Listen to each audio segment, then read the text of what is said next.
কূপের ইতিহাস এত লম্বা, এত লম্বা।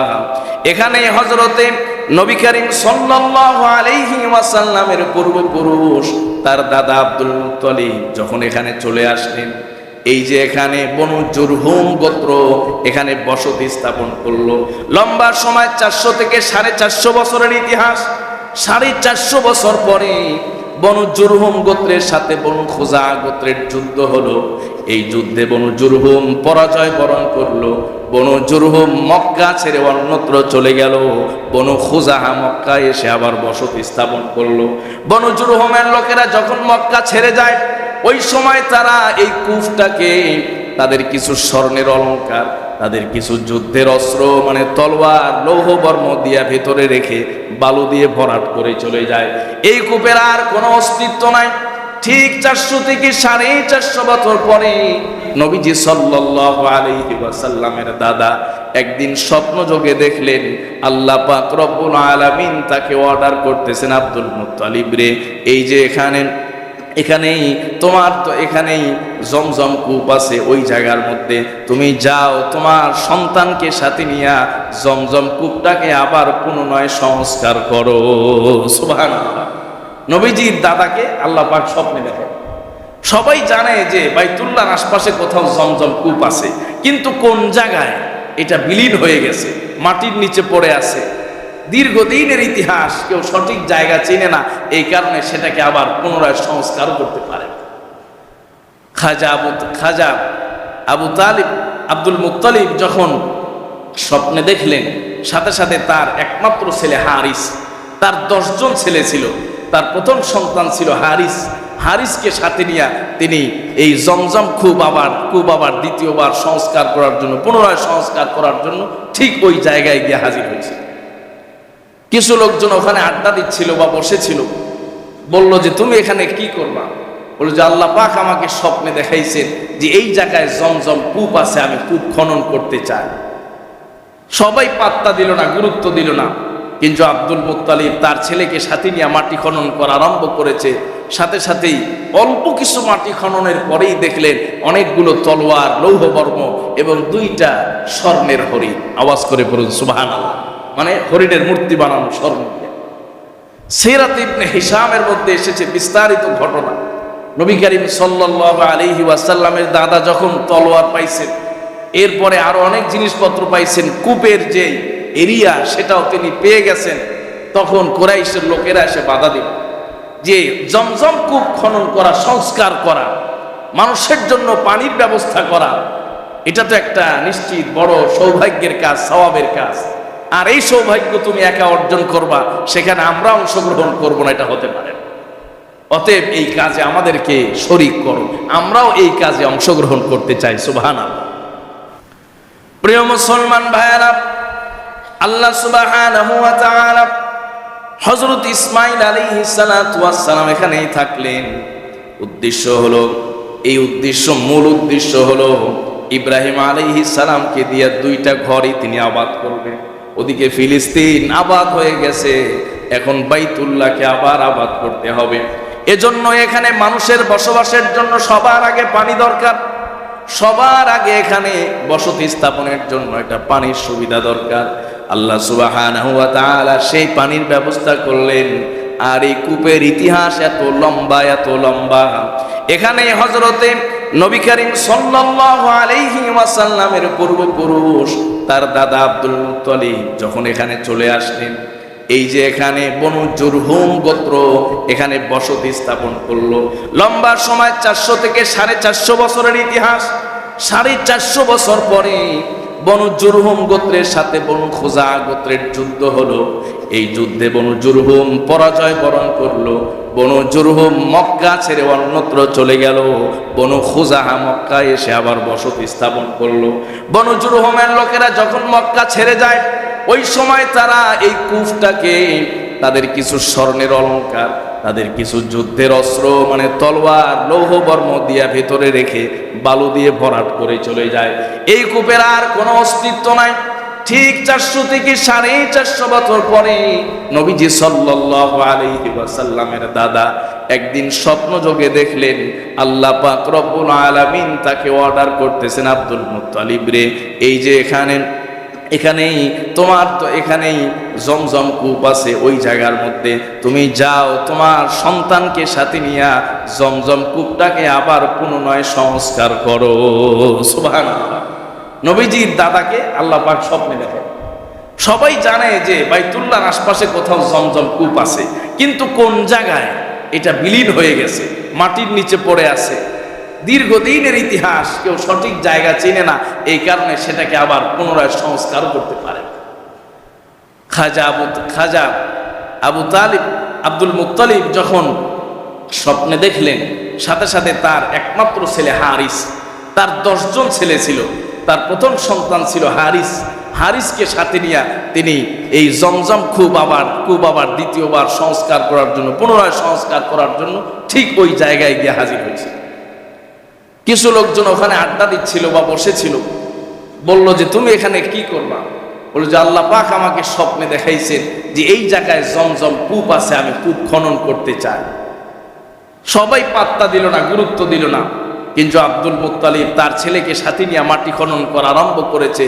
সাথে সাথেই অল্প কিছু মাটি খননের পরেই দেখলেন অনেকগুলো তলোয়ার, লৌহবর্ম এবং 2টা স্বর্ণের হরিণ। আওয়াজ করে বলুন সুবহানাল্লাহ। মানে হরিণের মূর্তি বানানো স্বর্ণ দিয়ে। সিরাত ইবনে হিশামের মধ্যে এসেছে বিস্তারিত ঘটনা।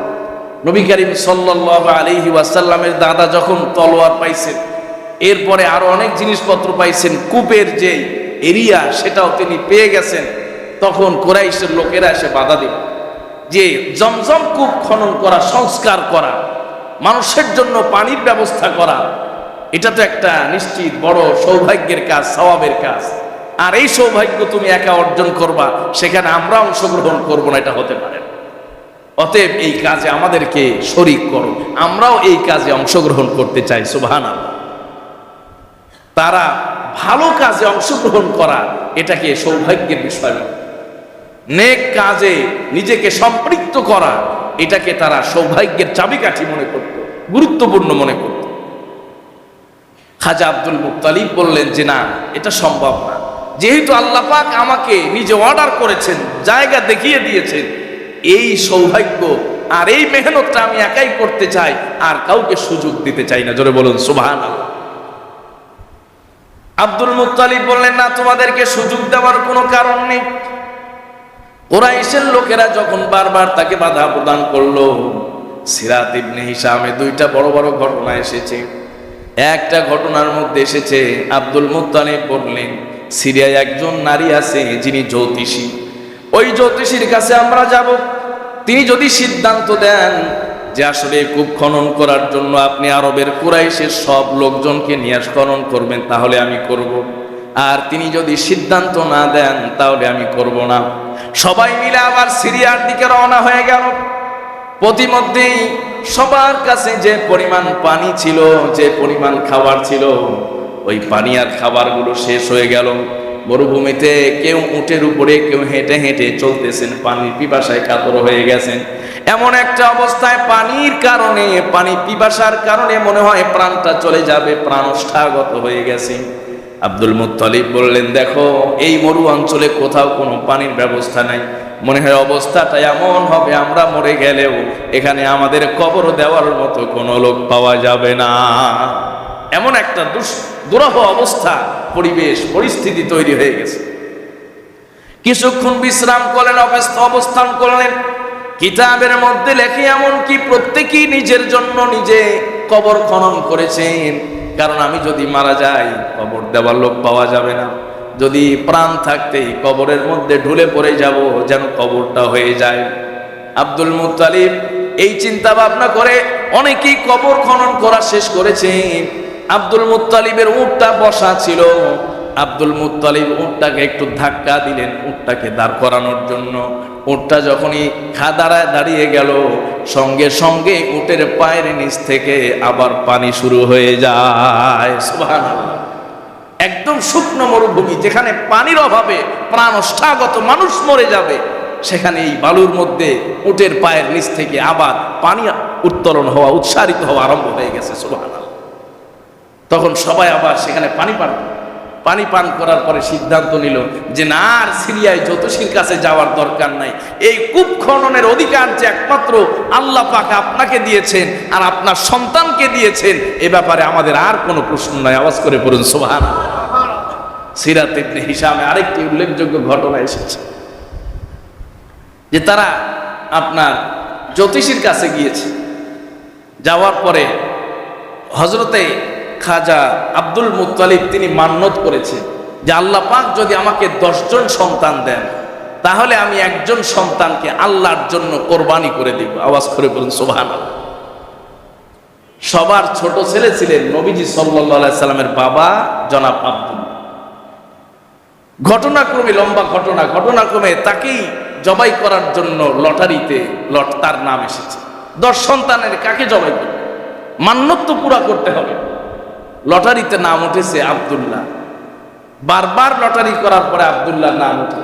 তিনি জবাই করার জন্য 2টা মূর্তি রাখা ছিল। সেই মূর্তির কাছে সবাই বলি দিত, প্রাণী বলি দিত, জবাই করত, মানে কোরবানি করত। কিন্তু ওই সময় তো তারা শিরকের মধ্যে নিমজ্জিত ছিল, মূর্তির জন্য তারা উৎসর্গ। সেখানে নিয়ে গেছে, লোকজন বাধা দিল, এত ফুটফুটে তোমার ছেলে, 10 নাম্বার, সবার ছোট ছেলে, এটাকে কোরবানি করে দিবা কেমন হয়? সবাই সন্ধান দিল যে একজন বিজ্ঞজন আছে, তার কাছে গিয়া পরামর্শ নাও যে আসলে তুমি কোরবানি করবা নাকি বিকল্প কোনো ব্যবস্থা। আব্দুল মুত্তালিব চলে গেলেন সন্তানকে সাথে নিয়ে সেই বিজ্ঞজনের কাছে। যাওয়ার পরে বলে আমি তো মান্নত করেছি আমার সন্তানকে কোরবানি দেব, এখন এর বিকল্প আছে কি?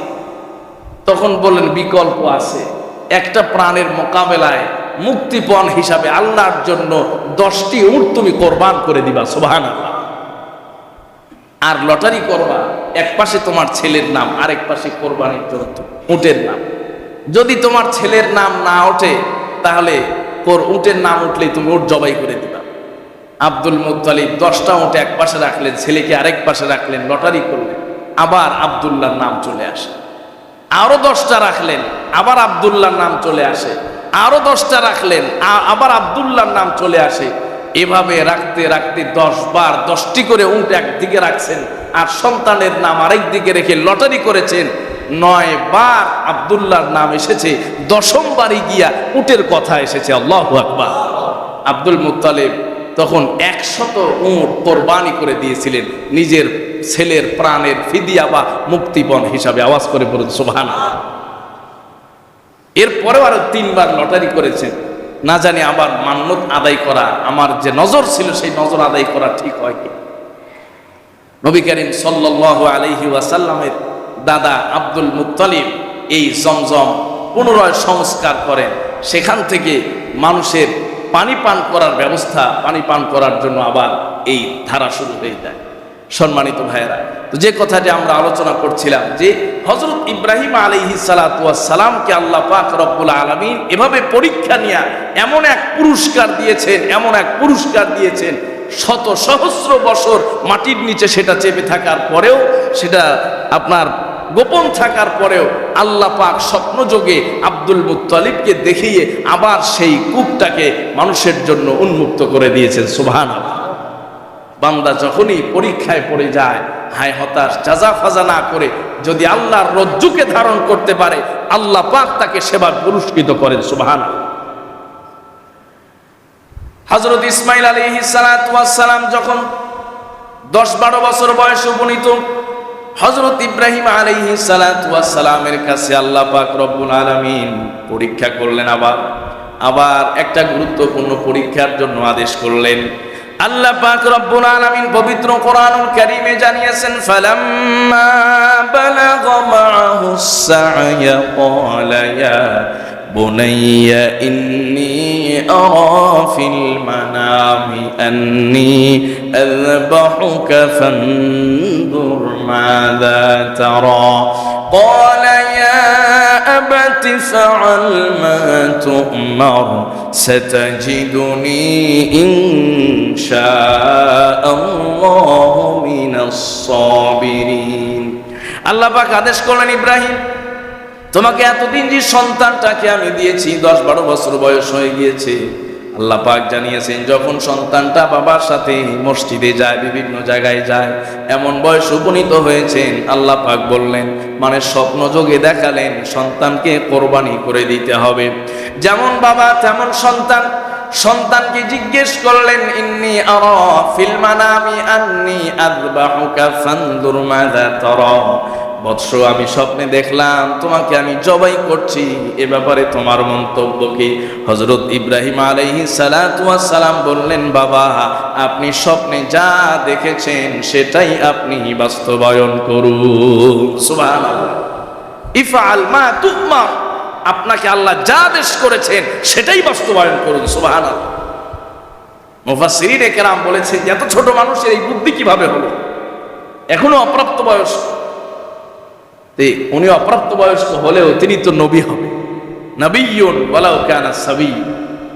নবী যদিও তিনি সবই, মানে শিশু হলেও তো নবী। আল্লাহ সুবহানাহু ওয়া তাআলা সেই জ্ঞান, সেই ইলম তার ভেতরে দান করেছিলেন যে তার বাবা একজন নবী, সুতরাং তার আদেশ এটা আল্লাহ পাক রব্বুল আলামিনের তরফ থেকে স্বপ্ন যুগে হলেও সেটা ওহী, আর ওহীকে বাস্তবায়ন করা একজন নবীর জন্য ফরজ।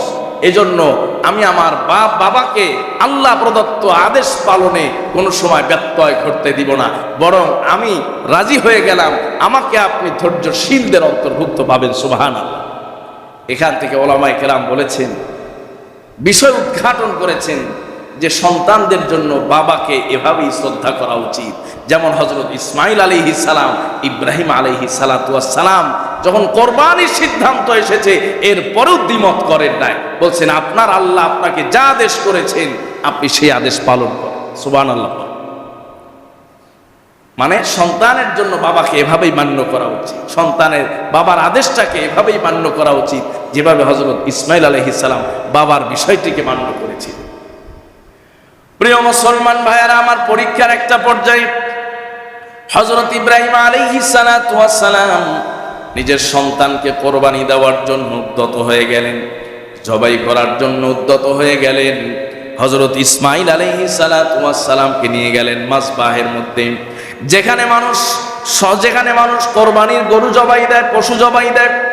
হযরত ইসমাঈল আলাইহিস সালাতু ওয়াস সালামের চেহারার মধ্যে কোনো ছাপ নাই, মনের মধ্যে কোনো শঙ্কা নাই, কোনো চিন্তা নাই, কারণ বাবা জবাই করছেন একমাত্র আল্লাহর জন্য, সন্তান নিজেও কোরবানি হয়ে যাচ্ছে একমাত্র কার জন্য?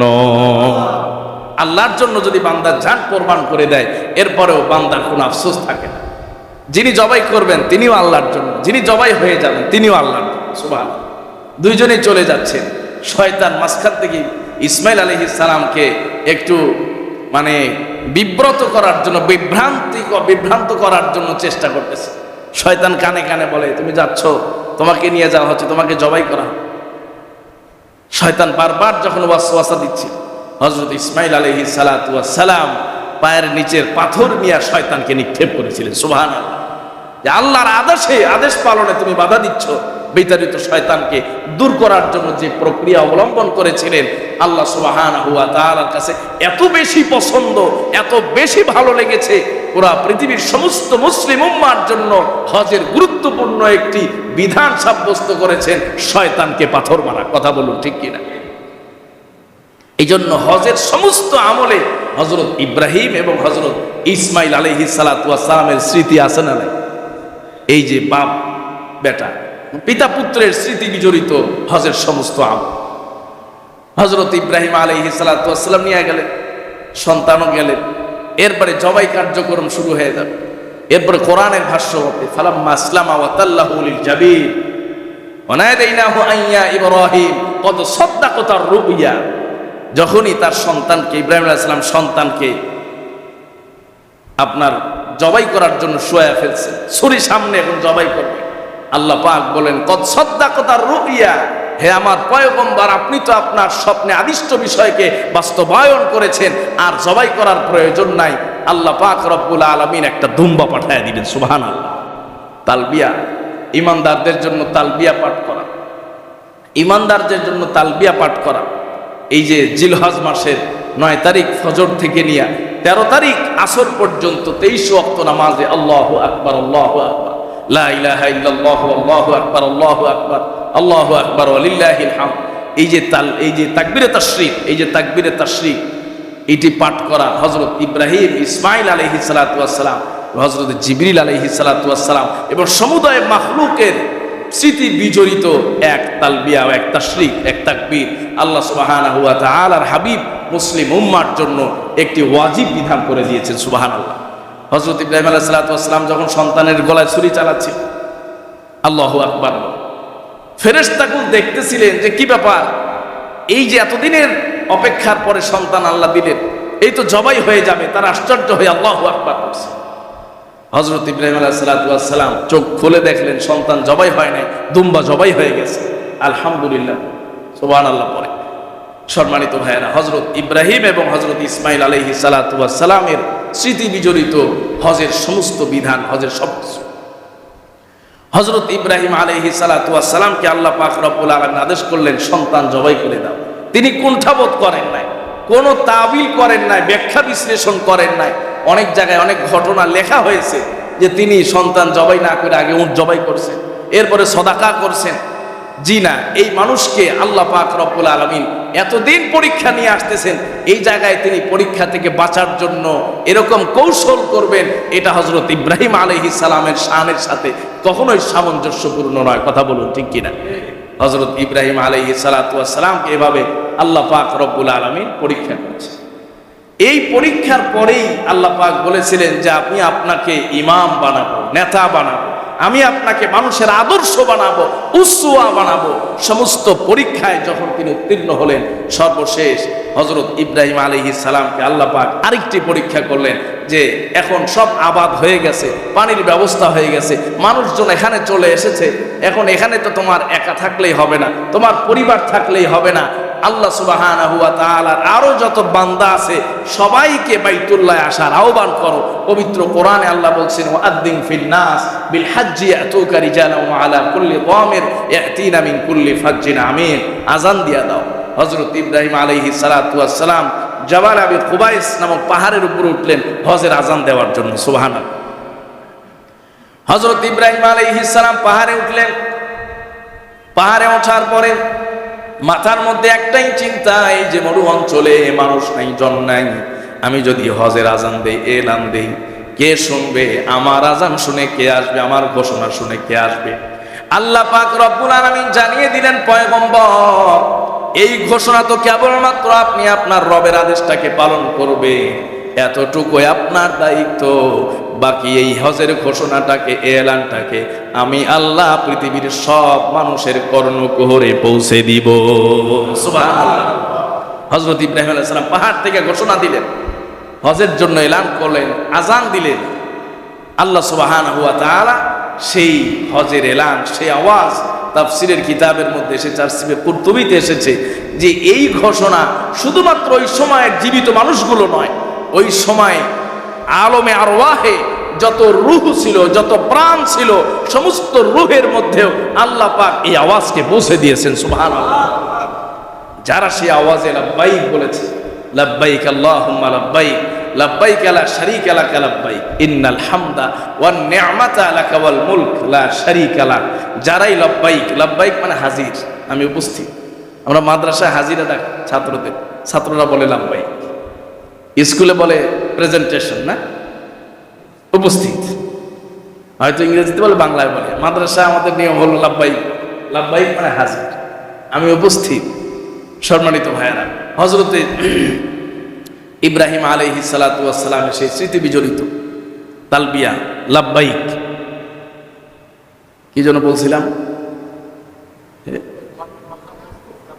হ্যাঁ, হজের আযান পৌঁছে গেছে, বিচ্ছিন্ন হয়ে গেছে। হযরত ইব্রাহিম আলাইহিস সালাম আযান দিলেন, সমস্ত রূহের মাঝে, সমস্ত জীবিত মানুষের কানে, অন্তরে পৌঁছায় দিলেন। যার সারা দিল লাব্বাইক বলে, আল্লাহ সুবহানাহু ওয়া তাআলা তাদেরকে এই লাব্বাইকে সারা দিয়া হজ উমরা করার তৌফিক দিয়ে দেন। সুবহানাল্লাহ। অনেকের ডাক আগে আসে, অনেকের ডাক পরে আসে। এই জন্য যাদের সামর্থ্য আছে, আমরা তো বুঝি না, সামর্থ্য থাকার পরেও যারা হজ করে না, উমরায় যায় না, এদের মতো কপাল পোড়া আর পৃথিবীতে হতে পারে না। যে আপনার মালিক আপনাকে ডাকছেন, আপনার বস যদি আপনাকে ফোন করে, গায়ের কাপড় ঠিক থাকে না, কথা বলেন ঠিক কিনা, খারাপ হয়ে যায়, দাঁড়ায় যায়, বস ফোন করছে, তাড়াহুড়া শুরু হয়ে যায়, কি খাওয়া দাওয়া, বস ফোন করছে, বাস এখন যেতে হবে, জরুরি কাজ, জরুরি মিটিং।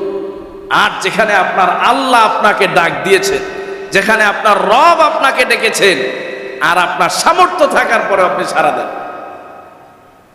আল্লাহ সুবহানাহু ওয়া তাআলা যাদের কর্ণকুহরে পৌঁছেছে, সবারই পৌঁছেছে, যারা সাড়া দিতে পেরেছে, যাদের জন্য আল্লাহ পাক সেই কপাল রেখেছেন, নসিব রেখেছে, আমি মনে করি, এবং ইসলামের মানসা এটা, শরীয়তের মানসা এটা, যে যত দ্রুত সম্ভব আল্লাহর ডাকে সাড়া দেওয়া, কথা বলুন ঠিক কিনা, যত দ্রুত সম্ভব।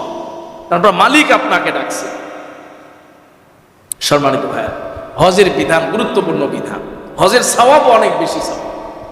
আমি অনেক সময় বলি, আপনাদেরও বলি, যে এই আমলগুলো আল্লাহ পাক সবাইকে করার তৌফিক দেয় নাই, যাকে দিয়েছেন তিনি অনেকের চেয়ে স্পেশাল, কথা বলুন ঠিক কিনা, তিনি অনেকের চেয়ে অনন্য, যে আল্লাহ পাক তাকে এই তৌফিক দিয়েছে।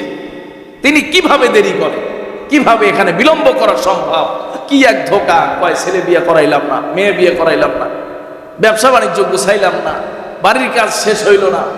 আরে কতজনের বাড়ির কাজ শেষ হওয়ার আগে সে আসল বাড়ি কবরে চলে গেছে, কথা বলেন ঠিক কিনা, মেয়ে বিয়ে দেওয়ার আগে, ছেলে বিয়ে করানোর আগে কবরে চলে গেছে। গত 2 বছর আগে সম্ভবত ভাইরাল হইল না, কুমিল্লা কি চাঁদপুরের ঘটনা, বিদেশ থেকে আসছে বাড়ি করার জন্য, বাড়ির সব কাজ শেষ, 2 দিন পরে জুমাবার, ওই দিন মিলাদ হবে, এরপরে তিনি নতুন বিল্ডিং এ উঠবেন। বিল্ডিং এর পাশেই টিনের একটা ছোট্ট ছাপড়া করে বাচ্চা কাচ্চা নিয়ে সেখানে থাকে, বাড়ির কাজ সম্পূর্ণ শেষ, 2 দিন অপেক্ষা, শুধু দোয়া কালাম পড়ে বাড়িতে উঠবে, ঘরে উঠবে। ঝড় আসলো, পাশের গাছটা ভেঙ্গে পড়ে পুরা পরিবারের সব সদস্যগুলো মারা গেল। পুরা বাংলাদেশে আলোড়ন সৃষ্টি করেছিল এই ঘটনা।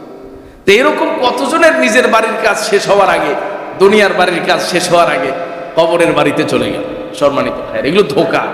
এই ধোঁকা আমাদের অসংখ্য মানুষকে হজ থেকে মাহরুম করেছে, হজ থেকে বঞ্চিত রাখতেছে। খোদার কসম, আপনি একবার বাইতুল্লাহ যান, আপনার বারবার যেতে মন চাবে, কথা বলুন ঠিক কিনা, বারবার যেতে মন চাবে। এটা একমাত্র জায়গা যেখানে মানুষের বারবার যেতে মন চায়। আপনি তাজমহল একবার দেখে আসেন, আর যেতে মনে চাবে। সিলেটের এই যে ভোলাগঞ্জ, সাদা পাথর, সিলেটের বড় বড় চা বাগান, চট্টগ্রামের বড় বড় পাহাড়, এই যে সমুদ্র সৈকত, রিসোর্ট, যেখানেই যান একবার গেলে, 2 বার গেলে আর দ্বিতীয়বার যেতে মনে চাবেন। কিন্তু বাইতুল্লাহ একমাত্র জায়গা যেখানে ইমানদার প্রতি বছর গেলেও এরপরেও আবার যেতে মনে চায়, কথা বলুন ঠিক কিনা। কোরআনে আল্লাহ বলছেন, ইন্না আউওয়ালা বাইতিন বুদিআ লিন-নাস লাল্লাযী বিবাক্কাতা মুবারাকান ওয়া হুদাল লিল আলামিন। আল্লাহ তাআলা বলেছেন যে পৃথিবীর প্রথম ঘর হলো বাইতুল্লাহ, আর এই বাইতুল্লাহ থেকেই সবকিছুর সৃষ্টি। পৃথিবীর প্রথম মাটি হলো বাইতুল্লাহ সৃষ্টি করা হয়েছে, বাইতুল্লাহ নিচের মাটি। অনেক তাফসিরের মধ্যে এসেছে যে মানুষ সৃষ্টিতে এই বাইতুল্লাহর মাটি আছে, এই কারণে মানুষের ফিতরাতান ওই বাইতুল্লাহর প্রতি একটা আকর্ষণ আছে। আল্লাহু আকবার। সম্মানিত ভাইয়েরা, এই জন্য বাইতুল্লাহর প্রতি যার আকর্ষণ নাই, যার মহব্বত নাই, যার টান নাই, প্রেম নাই, বুঝতে হবে তার ঈমানই নাই। এই জন্য যাদের তৌফিক আছে, যাদের সুযোগ আছে, এখন তো আলহামদুলিল্লাহ অনেক সহজ হয়ে গেছে। যাদের হজ করার সুযোগ হয় না, উমরা করার একটা সুযোগ আছে, কথা বলেন ঠিক কিনা। 1.5 লক্ষ টাকা হলেই, সর্বোচ্চ 1.5 লক্ষ বা এরকম কিছু টাকা হলেই উমরা করে চলে আসা যায়। আবার এখানে আবার একটা ধোঁকা সৃষ্টি হয়ে গেছে ইদানিং, একজনের উপর হজ ফরজ, তিনি হজ না করে খালি উমরা করতেছে, আছে না নাই? এটাও ধোঁকা। আপনি হজ ফরজ সেটা আদায় না করে 1000 বার উমরা করলেও আপনার হজের ফরজ আদায় হবে, কথা বলুন ঠিক কিনা। এই জন্য এই ধোঁকায় আমরা না। নবী করিম সাল্লাল্লাহু আলাইহি ওয়াসাল্লাম বলেছেন, আল হাজ্জুল মাবরুর লাইসা লাহু জাযাউন ইল্লাল জান্নাহ। হজই এমন একটা আমল, কারোর হজ যদি কবুল হয়ে যায় তার একমাত্র পুরস্কার হলো আল্লাহর জান্নাত। জোরে বলুন সুবহানাল্লাহ। নবী করিম সাল্লাল্লাহু আলাইহি সাল্লাম বলেছেন, তাবিউ বাইনাল হজ্জ ওয়াল উমরা ফাইন্নাহুমা ইয়ানফিয়ানিল ফাকরা ওয়াদ দুনুব। তোমরা হজ করো, উমরা করো। হজ উমরার মধ্যে আবার একসাথে করা যায়, হজও করা যায়, উমরা করা যায়, কেরান করা যায়, তামাত্তু করা যায়। তোমরা একসাথে হজ করো, উমরা করো। কারণ হজ উমরার আমল হলো এমন, ফাইন্নাহুমা ইয়ানফিয়ানিল ফাকরা ওয়াজ যুনুব। হজ উমরা যারা করে তাদের ঘরে কোনো সময় অভাব থাকতে পারে না। সুবহানাল্লাহ। হজ উমরা করলে বরকত, হজ উমরা করলে অভাব চলে যায়, আল্লাহ রাসূলের ঘোষণা। এবং যুনুব মানে গুনাহ, হজ উমরা যারা করবে আল্লাহ সুবহানাহু ওয়া তাআলা তাদেরকে গুনাহমুক্ত পবিত্র জীবন দান করেন। সুবহানাল্লাহ। সম্মানিত ভাইয়েরা, এই জন্য হজের মৌসুম চলছে, হজের মাস চলছে। আল্লাহর ঘরের মেহমানরা আল্লাহর ঘরের দিকে রওনা হয়ে গেছে, সব পৌঁছে গেছেন আল্লাহর ঘরে। নবী করিম সাল্লাল্লাহু আলাইহি সাল্লাম বলছেন যে আল্লাহর ঘরে তোমরা যেতে চাও না? বাইতুল্লাহর উপরে প্রতিদিন 120টি রহমত নাজিল হয়। আল্লাহর যে গোলাম বাইতুল্লাহ তাওয়াফ করে, এই তাওয়াফকারীর জন্য আল্লাহ পাক অর্ধেক রহমত, 7টি রহমত বরাদ্দ দিয়ে রেখেছেন। সুবহানাল্লাহ।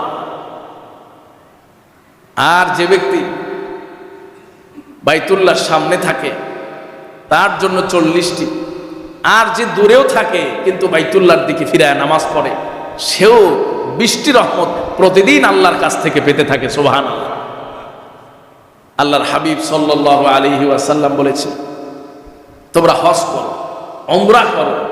হজ এবং উমরার মধ্যে রয়েছে তোমাদের জীবনের জন্য বরকত, তোমার সংসারের জন্য বরকত, হায়াতের জন্য বরকত, অসংখ্য অগণিত বরকত এবং সওয়াবের ওয়াদা হজ এবং উমরার মধ্যে রয়ে গেছে। আল্লাহর ঘরের মেহমান হওয়া 4টিখানি ব্যাপার। অনেকে দেখা যায় হজ করে আসার পরে পরিবর্তন হয়। অবশ্যই পরিবর্তন হওয়া উচিত, কারণ আপনাকে আল্লাহ পাক এমন এক জায়গা থেকে ঘুরিয়ে এনেছেন যে অবশ্যই আপনার দিকে একজন মানুষ তাকাইলে যেন বুঝতে পারে যে না, আপনি আল্লাহর ঘরের মেহমান হয়ে আসছেন। কথা বলুন, ঠিক কিনা? হজ মানুষের জীবনে পরিবর্তন নিয়ে আসে। ইসলামের এক একটা বিধান কত গুরুত্ব, মানুষের জীবনে একটা পরিবর্তন নিয়ে আসে।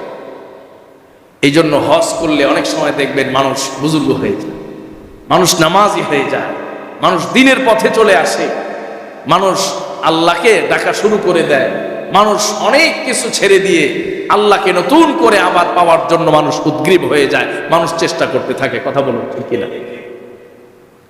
সম্মানিত ভাইয়েরা, যারা আল্লাহর ঘরের মেহমান তারা সেখানে গিয়ে আল্লাহ পাক রব্বুল আলামিনের ডাকে সাড়া দিয়া লাব্বাইক বলতেছে। দেখেন, দুনিয়াতে যত মেজবান যত দামি হয়, মানুষ তত বেশি পরিপাটি, তত বেশি সুন্দর, তত বেশি দামি জামা কাপড় পরে এরপরে মেজবানের বাসায় যায়। কথা বলেন, ঠিক কিনা? সাধারণ দাওয়াতে যদি আপনি দেন একটা হিসাব, কিন্তু যদি এমপি সাহেবের মেয়ের বিয়েতে যান আরেকটা হিসাব, যদি আপনি প্রধানমন্ত্রীর কোনো অনুষ্ঠানে যান যেখানে প্রধানমন্ত্রী নিজে উপস্থিত হবে, তা আপনি আপনার সাধ্য মতো যতটুকু পরিপাটি হওয়া দরকার, যত সুন্দর পোশাক পরা দরকার, নিজেকে যত বেশি সুন্দর করা দরকার, এইভাবে আপনি যাবেন। কিন্তু আল্লাহ পাক রব্বুল আলামিনের কি এক আজীব নিজাম! আল্লাহ তাআলার মতো এই জাত, সবচেয়ে বড় সত্তা, সবচেয়ে বড় জাত, এবং তার ঘর বাইতুল্লাহ জিয়ারতে যায় মানুষ সবচেয়ে সাধারণ কাপড় পরে। কথা বলুন, ঠিক কিনা? 2টা কাপড়, সিলাই নাই, সিলাইবিহীন কাপড়, আবার মাথায় টুপিও নাই। যেখানে টুপি পরা সুন্নত সেখানে টুপি নাই। যেখানে নারীদের জন্য পর্দা করা ফরজ, কিন্তু ওখানে মুখ একবারে ঢেকে রাখা যাবে না। আল্লাহ সুবহানাহু ওয়া তাআলা আপনাকে ডেকেছে, সেই জায়গায় বান্দা যখন যায় সবকিছু চেঞ্জ হয়ে যায়, সবকিছু পরিবর্তন হয়ে যায়। সেখানে একটাই উদ্দেশ্য যে আমি আমার রবের ডাকে সাড়া দিতে এসেছি। আর সেখানে গেলে একজন মানুষের জন্য কবরের কথা মনে হয়, হাসরের কথা মনে হয়। এখানে সেখানে গেলে সকলের বাক্য একই রকম, সকলের পোশাক একই রকম, সকলের কাজ একই রকম। ইসলাম যে সত্য এর চেয়ে আর কোনো প্রমাণ লাগে না। কথা বলুন, ঠিক কিনা? পোশাক এক, কাজ এক, আমল এক, এরপরে ভাষাও এক, সবার মুখে একই বলি, সবার মুখে একই কথা, লাব্বাইক আল্লাহুম্মা লাব্বাইক, আল্লাহ আমি হাজির, ইন্নাল হামদা ওয়ান নি'মাতা লাকা ওয়াল মুলক, সমস্ত প্রশংসা, সমস্ত নিয়ামত আপনার জন্য এবং রাজত্ব আপনার জন্য। লা শারীকা লাহ, আপনার কোনো শরীক নেই, আপনার সাথে কেউ শরীক না। এরপরে লাব্বাইকা লা শারীকা লাহ, আপনার কোনো শরীক নেই। সম্মানিত ভাইয়া, এই ঘোষণা দেওয়ার জন্য আল্লাহ সুবহানাহু ওয়া তাআলা আমাদের সবাইকে কবুল করেন, সকলে বলি আমিন।